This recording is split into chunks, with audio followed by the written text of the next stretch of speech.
Hello friend, कैसे हैं आप लोग। तो आज की हम चैप्टर में बात करने वाले हैं ब्राह्मणी और खरोष्ठी अभिलेखों के साथ साथ प्राचीन समय के जो जानकारियां होती है उनको प्राप्त करने की क्या क्या सीमाएं होती है। आज हम इन सभी टॉपिक के ऊपर आज बात करने वाले हैं विस्तार से। तो आइए चालू करते हैं आज का टॉपिक नंबर 7, मूल बातें।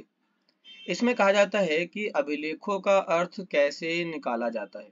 जैसे कि हमारे पास दो प्रकार के अभिलेखों की जानकारी मिल जाती है, जिसे हम कहते हैं ब्राह्मणी अभिलेख कहते हैं या लिपि कहते हैं, और दूसरा हम कहते हैं खरोष्ठी लिपि कहते हैं। तो ये कहीं ना कहीं एक अभिलेख हुआ करता था। जैसे कि आप ये शिलाखंड देख सकते हैं। ये जो शिलाखंड आप देख रहे हैं, इस शिलाखंड के ऊपर जो अभिलेख लिखा गया है, इस अभिलेख का आपको यदि कहा जाए कि आप अर्थ निकालिए, तो आप इसका अर्थ किस प्रकार से निकालेंगे, किस तरीके से निकालेंगे। आइए आज हम इस टॉपिक के ऊपर विस्तार से जानकारी अध्ययन करते हैं। कहता अभी तक हम अन्य बातों के अलावा अभिलेखों के अंशों के बारे में अध्ययन कर रहे थे, लेकिन इतिहासकारों को ये कैसे ज्ञात होता है कि अभिलेखों पर क्या लिखा हुआ है। जैसे कि ये जो अभिलेख है हमारे पास, इस अभिलेख के ऊपर क्या लिखा हुआ है और क्या बताना चाहता है, इसके बारे में जानकारी हम कैसे प्राप्त कर सकते हैं। तो इसके संदर्भ में यहाँ पर ये कहा जाता है। आइए देखते हैं, थोड़ा सा और आगे चलते हैं। तो देखो यहाँ पर ना कुछ जो सेंटेंस लिखे गए हैं, जैसे कि ये भी यहाँ पे लिखा गया है, ये ऐसे लिखा गया है। तो इन शब्दों को उस समय के काम के आधार पर इसका उच्चारण किया गया। जैसे कि यदि यहाँ पर टी बना हुआ है, टी शेप में है, तो इसका मतलब होता है का। यदि डी है तो च, सी है तो ढ, और द का मतलब तो दाही होता है। इसके हिंदी में से चार बोलते हैं, तो इसका मतलब यहाँ पर माँ होता है, तो इसका मतलब रा होता है। तो इसको इस प्रकार से लिखा गया। और ये जो अभिलेख थे, इस अभिलेख का उपयोग प्राचीन समय में अशोक के अभिलेखों में इसका उपयोग किया गया था। तो चालू करते हैं ब्राह्मणी लिपि के अध्ययन को लेकर के। कहता है कि आधुनिक भारतीय भाषाओं में उपयोग लगभग सभी लिपियों का मूल ब्राह्मणी लिपि ही है। मतलब प्राचीन समय में जितने भी हमें लिपियां प्राप्त होती है, वो सारी की सारी लिपि कौन सी लिपि थी, तो वह ब्राह्मणी लिपि ही थी। ब्राह्मणी लिपि का जो प्रयोग होता है वह अशोक के अभिलेखों में किया गया था। अशोक के द्वारा जो अभिलेख बनाए गए थे वह तीन प्रकार के अभिलेख में मिल जाते हैं, जिसे हम कहते हैं महाशिला अभिलेख, लघु अभिलेख और स्तंभ अभिलेख कहते हैं। तो ये तीन प्रकार के अभिलेख हमें देखने को मिल जाते हैं, जिनके ऊपर उसने जो लिखवाया था वह ब्राह्मणी लिपि में लिखवाने का काम किया था।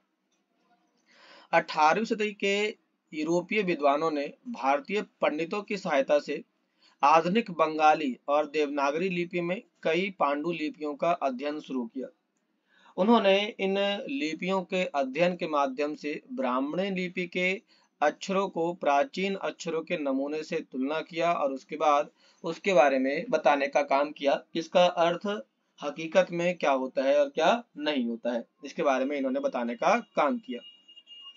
आरंभिक अभिलेखों का अध्ययन करने वाले विद्वानों ने कई बार यह अनुमान लगाया कि यह संस्कृत में लिखे गए हैं, जबकि प्राचीनतम अभिलेख वस्तुतः प्राकृत में लिखे गए थे। मतलब यह हुआ कि यहाँ पर जो हमें अभिलेख मिलते हैं, अशोक के समय के अभिलेख, वह अभिलेख दो भाषाओं में थे। एक आपके पास ब्राह्मणी थे और दूसरा यहाँ पर कौन सा था, दूसरा था प्राकृत थे। ब्राह्मणी लिपि को बताया गया था कि ये किस भाषा में लिखा गया है, ये लिखा गया है संस्कृत भाषा में लिखा गया है, ऐसा प्राचीन समय के लोगों का मानना था। लेकिन बाद में फिर कई दशकों के बाद अभिलेख वैज्ञानिकों के अथक प्रयास से, मतलब कि उनके द्वारा खोजबीन करने के बाद, उन लोगों ने जेम्स प्रिंसेप ने, किसने, जेम्स प्रिंसेप ने अशोक के काल के ब्राह्मणी लिपि का अर्थ निकाल लिया। लेकिन कब निकाला, 1838 के समय में निकाला गया। तो यहाँ से देखो एक क्वेश्चन आ जाता है कि ब्राह्मणी लिपि के अर्थ को निकालने का काम जेम्स प्रिंसेप ने किया था। कब किया था, 1838 में किया था। जो ब्राह्मणी लिपि थी वह अशोक के काल की थी, अशोक के काल में मिल जाते हैं। मतलब कि अशोक के अभिलेखों में इस प्रकार के लिपि का इस्तेमाल बड़े अक्षरों पर किया गया था। इस अभिलेख की जानकारी प्राप्त करने के लिए आधुनिक बंगाली और देवनागरी लिपियों का अध्ययन किया गया और इसकी सहायता से इसके बारे में जानकारी प्राप्त किया गया। ये थे इनके तरीकों के बारे में। अब बात कर लेते हैं खरोष्ठी लिपि के बारे में। कहता है कि पश्चिमोत्तर मतलब भारत का जो पश्चिम का भाग है और ये जो पार्ट है पश्चिमोत्तर, यहाँ पर अभिलेखों में सामान्यतः खरोष्ठी लिपि के पढ़े जाने की कहानी अलग है। मतलब कि हम यदि बात करते हैं खरोष्ठी लिपि के बारे में, तो खरोष्ठी लिपि का जो इस्तेमाल होता है वह सामान्यतः पाकिस्तान के अंदर, और इसके साथ देखा जाए तो अफगानिस्तान के अंदर इसका बड़े स्केल पर इस्तेमाल होता है। इस क्षेत्र में शासन करने वाले हिंदी और यूनानी राजाओं के द्वारा बनाए गए सिक्कों में से जानकारी प्राप्त होती है। मतलब जो खरोष्ठी लिपि होती है इसकी जानकारी कहाँ से प्राप्त हो जाती है, तो इसकी जानकारी हमें प्राप्त होती है हिंदी यूनानी राजाओं के सिक्कों से प्राप्त होती है। किससे प्राप्त होती है? सिक्कों से प्राप्त होती है। और ये सिक्के किसके थे? तो हिंदी और यूनानी राजाओं के सिक्के से जानकारी प्राप्त हो जाती है। इन सिक्कों में राजाओं के नाम यूनानी और खरोष्ठी लिपि में लिखे गए थे। यूनानी भाषा में पढ़ने वाले यूरोपीय विद्वानों ने अक्षरों का मेल किया। उदाहरण के तौर पर दोनों लिपियों में अपोलोडोटस का नाम लिखने का ही एक प्रतीक है। मतलब कि अपोलोडोटस का जो नाम हमें जानकारी मिलती है वह जानकारी हमें हिंदी यूनानी राजाओं से मिल जाती है, और इसका जो इस्तेमाल किया गया था वह सिक्कों पे किया गया था। इसलिए कहा गया कि खरोष्ठी लिपि का उपयोग जो था वो प्राचीन समय के सिक्कों के ऊपर बड़े स्केल पर किया गया था। जैसे कहता है कि आ प्रयुक्त किया गया, जो आ है उसके लिए देखो कौन से शब्द का इस्तेमाल किया गया है, तो यहाँ पर नहीं बताया गया। लेकिन कहता है कि नाम एक प्रतीक मान लिया जाता है आ है। क्योंकि प्रिंसिप ने खरोष्ठी में लिखे अभिलेख की भाषा, मतलब जो उसमें अभिलेख लिखा गया था उसकी भाषा की पहचान प्रकृत के रूप में की थी। मतलब यह होता है जो प्राकृत भाषा थी वह प्रकृत भाषा किस रूप में थी, तो वह खरोष्ठी लिपि के तौर पर इसका इस्तेमाल किया जाता है। किसने किया था? तो जेम्स प्रिंसेप ने किया था। इसलिए लंबे अभिलेखों को पढ़ना सरल हो गया, क्योंकि लंबे लंबे अभिलेखों में इस प्रकार के शब्दों का उच्चारण करके हमने प्राचीन समय के खरोष्ठी लिपि का इस्तेमाल बड़े स्केल पर करना चालू कर दिया।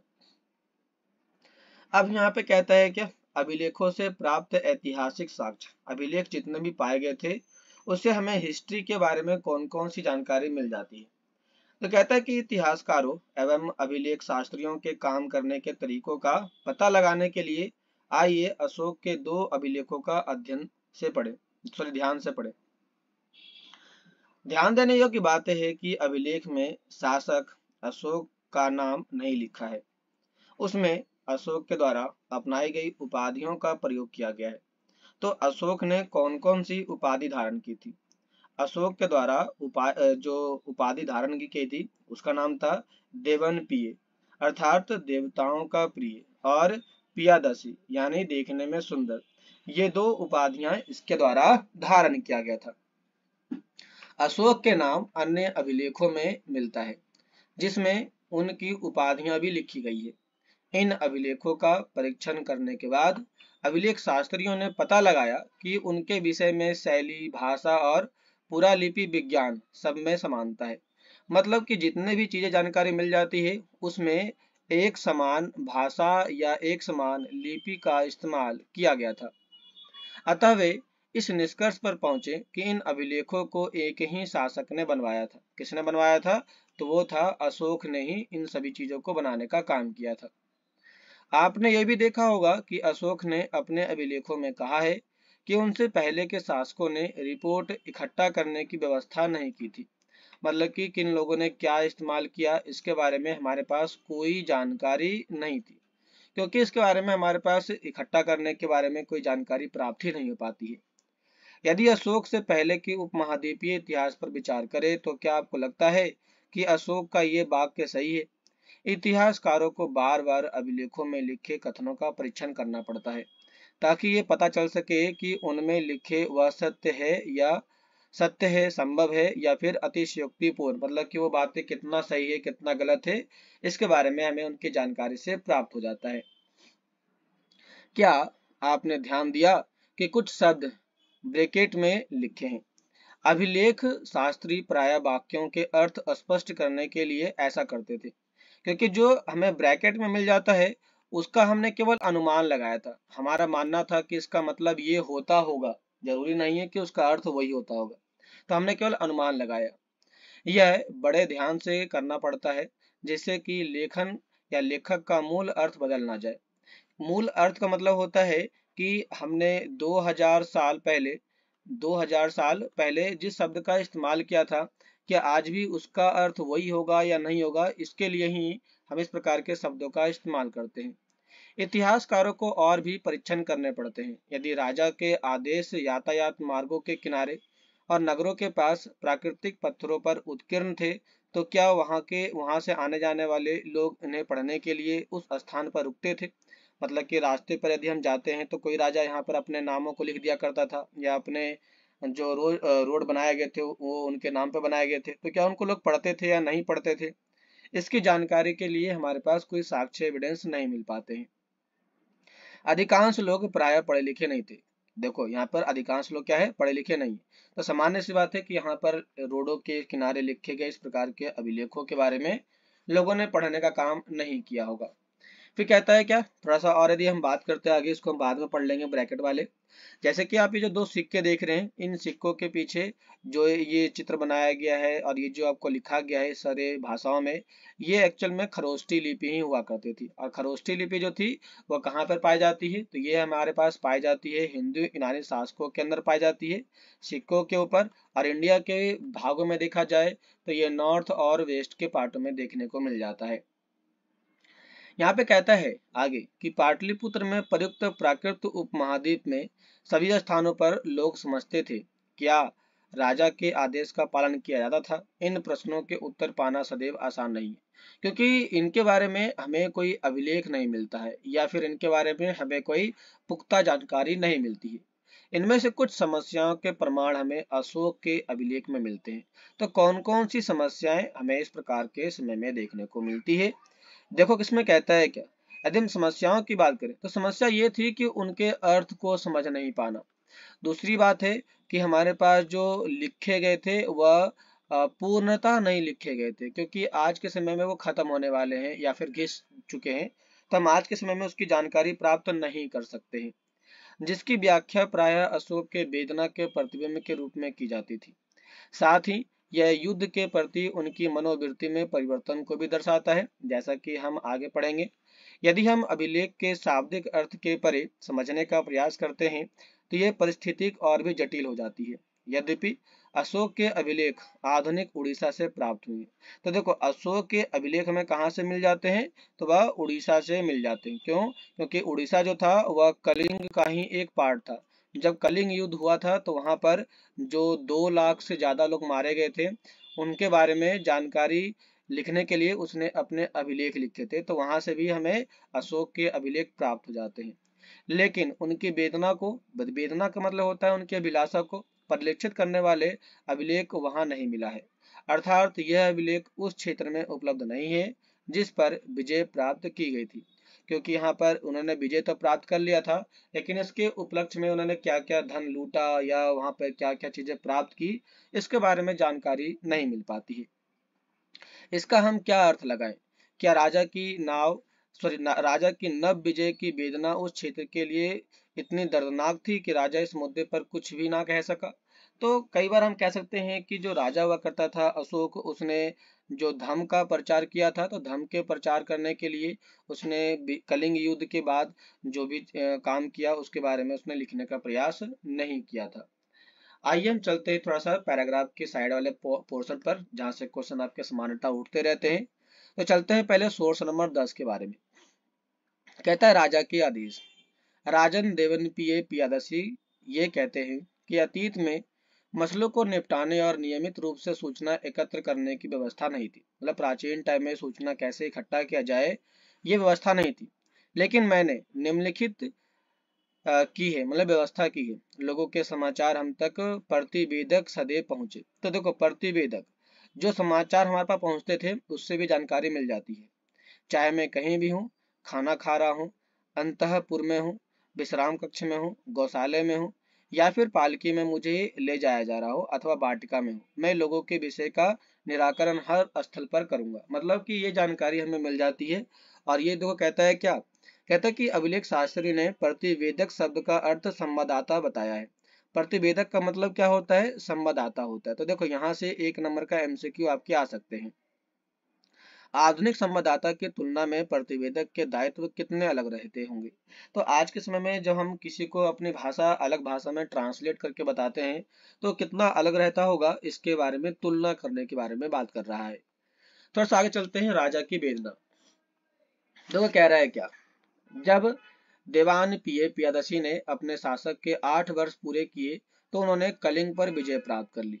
देखो कलिंग पर विजय प्राप्त की थी 8 सालों के बाद। 1.5 लाख पुरुषों को निष्कासित किया गया, मतलब कि 1.5 लाख पुरुषों को वहां से भगा दिया गया। 1 लाख लोग मारे गए और इनसे भी ज्यादा लोगों की क्या हो गई थी? मृत्यु हो गई थी। कहता कलिंग पर शासन स्थापित करने के बाद देवनपिय धम्म के गहन अध्ययन, धम्म के स्नेह और धम्म के उपदेश में डूब गए थे। तो कलिंग युद्ध के बाद किसका प्रचार किया गया? तो उसका धम्म नाम था, धम्म का प्रचार किया गया। यही देवनपिय के लिए कलिंग की विजय की पश्चाताप थी। तो धम्म का प्रचार उनके विजय का पश्चाताप के तौर पर किया गया था। देवनपिय के लिए ये बहुत वेदनादायी और निंदनीय है कि जब कोई किसी राज्य पर विजय प्राप्त करता है तो पराजय या पराजित राज्य का हनन होता है, वहां लोग मारे जाते हैं, निष्कासित किए जाते हैं। लेकिन देवनपी ने क्या किया? देवनपी ने युद्ध के बाद लोगों को धम्म के माध्यम से शांति की स्थापना की बात करता है और पूरे विश्व में एक सत्व या उनके बीच में, लोगों के बीच में एक सत्व भावना को बढ़ावा देने की बात करता है। आइए चलते हैं इस चैप्टर का लास्ट टॉपिक, जिसका नाम है अभिलेख साक्ष्य की सीमा। कहता है कि अब आपको ये पता चल गया होगा कि अभिलेखों से प्राप्त जानकारी की भी अपनी सीमा होती है। क्या क्या सीमाएं होती है, हम इसमें उन्हीं सीमाओं के बारे में विस्तार से पढ़ेंगे। यहाँ से 3 नंबर का आपके पास क्वेश्चन आता रहता है, हर बार ये क्वेश्चन आते रहते हैं। आपके जितने भी सपोर्ट मटेरियल होंगे वहां से क्वेश्चन लगातार उठते रहते हैं। कहता है कभी कभी इनकी तकनीकी सीमा होती है, अक्षरों को हल्के ढंग से उत्कीर्ण किया जाता है जिन्हें पढ़ पाना मुश्किल होता है। साथ ही अभिलेख नष्ट भी हो सकते हैं जिनसे अक्षर लुप्त हो जाते हैं। इसके अलावा अभिलेखों के शब्दों के वास्तविक अर्थ के बारे में पूर्ण रूप से ज्ञान पाना सदैव सरल नहीं है। तो क्या कह रहा है? अभिलेखों के शब्दों के वास्तविक अर्थ के बारे में पूर्ण रूप से ज्ञान प्राप्त करना संभव नहीं है। तो देखो ये तो हो गई इसकी एक समस्या होगी, एक समस्या होगी। तो कहता है ऐसा क्यों होता है? क्योंकि अभिलेख नष्ट हो सकते हैं, अक्षर लुप्त हो सकते हैं, क्योंकि अर्थ किसी विशेष स्थान पर समय से संबंधित होते हैं। मतलब कि जो अर्थ लिखे जाते हैं वह अर्थ जो होता है वह समय से जुड़ा हुआ होता है। यदि आप अभिलेख के शोध पत्र को पढ़ेंगे तो आप पाएंगे कि विद्वान इनके पढ़ने की वैकल्पिक विधियों पर चर्चा करते रहते हैं। वैकल्पिक का मतलब होता है कि हम केवल अनुमान लगाते हैं। हम क्या करते हैं? तो हम यहाँ पर केवल अनुमान लगाते हैं कि इसका मतलब ये हो सकता है। कई हजार अभिलेख प्राप्त हुए लेकिन सभी के अर्थ नहीं निकाले जा सके, या प्रकाशित किए गए या उनके अनुवाद किए गए। इनके अतिरिक्त और उनके अभिलेख रहे होंगे जो कालांतर में सुरक्षित नहीं बचे।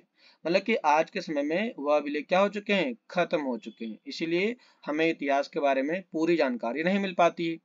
इसीलिए जो अभिलेख अभी उपलब्ध है वह संभवतः कुल अभिलेखों के अंश मात्र है। अंश का मतलब होता है एक छोटा सा पॉइंट मिला, मतलब किससे कहते हैं ना, हमें एक स्रोत मिला है या फिर एक छोटा सा क्लू मिला है, तो केवल बस वही है। इसके अतिरिक्त एक और मौलिक समस्या है। ये जरूरी नहीं है कि जिसे हम आज राजनीतिक आर्थिक रूप से महत्वपूर्ण मानते हैं उन्हें अभिलेख में अंकित किया गया होगा। मतलब हमें प्राचीन समय के अभिलेखों से राजनीतिक और आर्थिक जानकारी प्राप्त नहीं हो पाती है। उदाहरण के तौर पर खेती की दैनिक प्रतिक्रिया, रोजमर्रा की जिंदगी के सुख दुख का उल्लेख नहीं मिलता है, क्योंकि प्रायः अभिलेख जो थे वो बड़े और विशेष अवसरों पर ही लिखे जाते थे।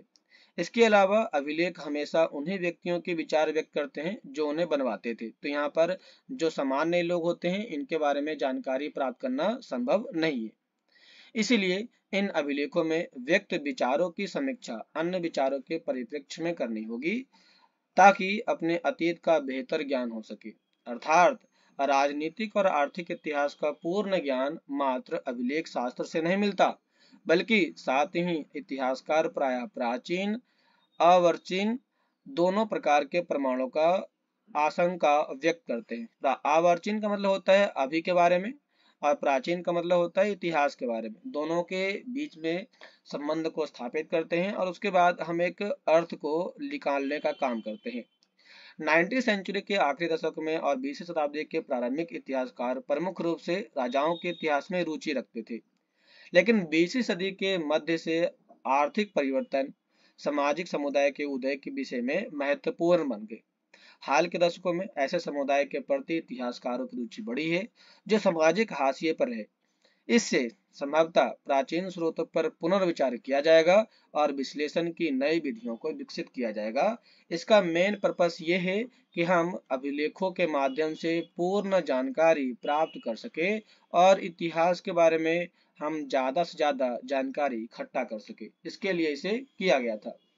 देखो, ये एक डायग्राम पूछ सकता है पिक्चर बेस।